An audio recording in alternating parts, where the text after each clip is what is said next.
ओम नमः शिवाय। ओम नमः शिवाय। Please like, share and subscribe. सब शिव भक्तों को मैं बताना चाहता हूँ कि कृपा करके वीडियो को पूरा देखें।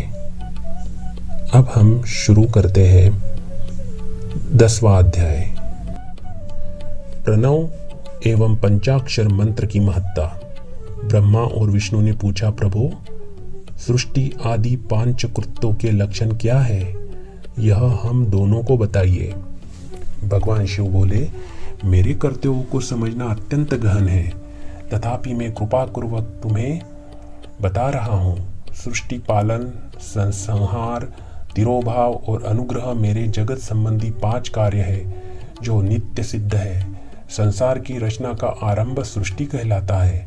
मुझसे पालित होकर सृष्टि का सुस्थिर रहना उसका पालन है, उसका विनाश ही संहार है। प्राणों के उत्क्रमण को तिरोभाव कहते हैं। इन सब से छुटकारा मिल जाना ही मेरा अनुग्रह अर्थात मोक्ष है। ये मेरे 5 कृत्य है। सृष्टि आदि 4 कृत्य संसार का विस्तार करने वाले हैं। 5वां कृत्य मोक्ष का है।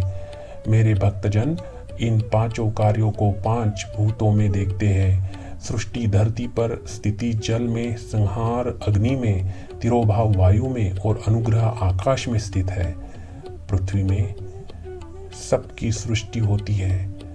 जल से वृद्धि होती है। आग सबको जला देती है। वायु एक स्थान से दूसरे स्थान पर ले जाती है और आकाश सबको अनुग्रहित करता है। इन 5 कृत्यों का भार वहन करने के लिए ही मेरे 5 मुख है। 4 दिशाओं में 4 मुख और इनके बीच में 5वां मुख है।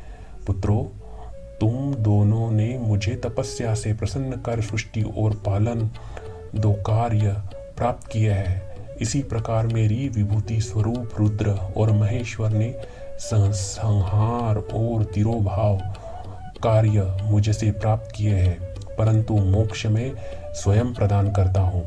मैंने पूर्व काल में अपने स्वरूप भूत मंत्र का उपदेश किया है, जो ओंकार रूप में प्रसिद्ध है। यह मंगलकारी मंत्र है। सर्वप्रथम मेरे मुख से ओंकार प्रकट हुआ, जो मेरे स्वरूप का बोध कराता है। इसका स्मरण निरंतर करने से मेरा ही सदा स्मरण होता है। मेरे उत्तरवर्ती मुख से अकार का, पश्चिम मुख से उकार का, दक्षिण मुख से मकार का, पूर्ववर्ती मुख से बिंदु का तथा मध्यवर्ती मुख से नाद का प्रकटीकरण हुआ है। इस प्रकार इन 5 अवयवों से ओंकार का विस्तार हुआ है। इन 5 अवयवों के एकाकार होने पर प्रणव ओम नामक अक्षर उत्पन्न हुआ है। जगत में उत्पन्न सभी स्त्री पुरुष इस प्रणव मंत्र में व्याप्त है। यह मंत्र शिव शक्ति दोनों का बोधक है। इससे पंचाक्षर मंत्र ओम नमः शिवाय की उत्पत्ति हुई है। यह मेरे साकार रूप का बोधक है। इस पंचाक्षर मंत्र से मातृ का वर्ण प्रकट हुआ है, जो 5 भेद वाले हैं। इसी से शिरो मंत्र सहित त्रिपदा गायत्री का प्राकट्य हुआ है। इस गायत्री से संपूर्ण वेद प्रकट हुए और उन वेदों से करोड़ों मंत्र निकले और उन मंत्रों से विभिन्न कार्यों की सिद्धि होती है और इस पंचाक्षर प्रणव मंत्र से सभी मनोरथ पूर्ण होते हैं। इस मंत्र से भोग और मोक्ष दोनों प्राप्त होते हैं। नंदिकेश्वर कहते हैं, जगदम्बा उमा गौरी पार्वती के साथ बैठे महादेव ने उत्तरवर्ती मुख बैठे ब्रह्मा और विष्णु को पर्दा करने वाले वस्त्र से आच्छादित कर उनके मस्तक पर अपना हाथ रखकर धीरे धीरे उच्चारण कर उन्हें उत्तम मंत्र का उपदेश दिया। 3 बार मंत्र का उच्चारण करके भगवान शिव ने उन्हें शिष्यों के रूप में दीक्षा दी। गुरु दक्षिणा के रूप में दोनों अपने आप को समर्पित करते हुए दोनों हाथ जोड़कर उनके समीप खड़े हुए जगत गुरु भगवान शिव की इस प्रकार स्तुति करने लगे।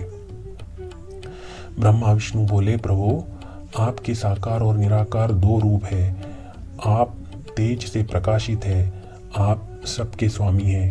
आप सर्वात्मा को नमस्कार है।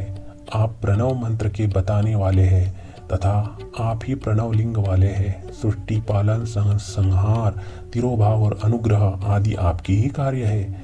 आपके 5 मुख है।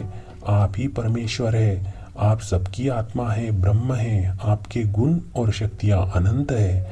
हम आपको नमस्कार करते हैं। इन पंक्तियों से स्तुति करते हुए गुरु महेश्वर को प्रसन्न कर ब्रह्मा और विष्णु ने उनके चरणों में प्रणाम किया। महेश्वर बोले, आद्रा नक्षत्र में चतुर्दशी को यदि इस प्रणव मंत्र का जप किया जाए तो यह अक्षय फल देने वाला होता है। सूर्य की संक्रांति में महा आद्रा नक्षत्र में एक बार किया प्रणव जाप करोड़ों गुना फल जाप का फल देता है। मृगशिरा नक्षत्र का अंतिम भाग तथा पुनर्वसु का शुरू का भाग पूजा, होम और तर्पण के लिए सदा आद्रा के समान ही है। मेरे लिंग का दर्शन प्रातः काल तथा अर्थात मध्याह्न से पूर्व काल में करना चाहिए। मेरे दर्शन पूजन के लिए चतुर्दशी तिथि उत्तम है। पूजा करने वालों के लिए मेरी मूर्ति और लिंग दोनों समान है। फिर भी मूर्ति की अपेक्षा लिंग का स्थान ऊंचा है और इसलिए मनुष्यों को लिंग का शिवलिंग का ही पूजन करना चाहिए। लिंग का ओम मंत्र से और मूर्ति का पंचाक्षर मंत्र से पूजन करना चाहिए। शिवलिंग की स्वयं स्थापना करके या दूसरों से स्थापना करवाकर उत्तम द्रव्यों से पूजा करके मेरा पद सुलभ होता है। और इस प्रकार दोनों शिष्यों को उपदेश देकर भगवान शिव अंतर्ध्यान हो गए। ओम नमः शिवाय, ओम नमः शिवाय, ओम नमः शिवाय। तो कल हम 11वां अध्याय लेंगे।